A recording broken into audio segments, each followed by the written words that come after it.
I'm going to take the top off of this Evergreen because it's running into the soffit, and I'm going to actually cut it right here, and I'm going to cut it at a 45-degree angle, about a 1/4 inch up from this branch. This branch will then become the leader. So I'm just going to take a bypass clipper. I'm putting on some leather gloves. Bypass clipper. Bypass because this blade bypasses this part. I like these better than anvil.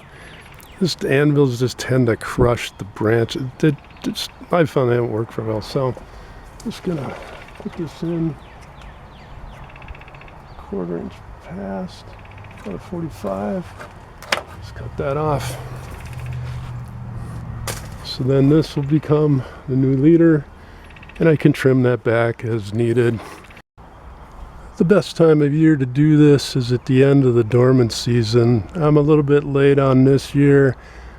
Spring's been crazy busy. This is beginning of May.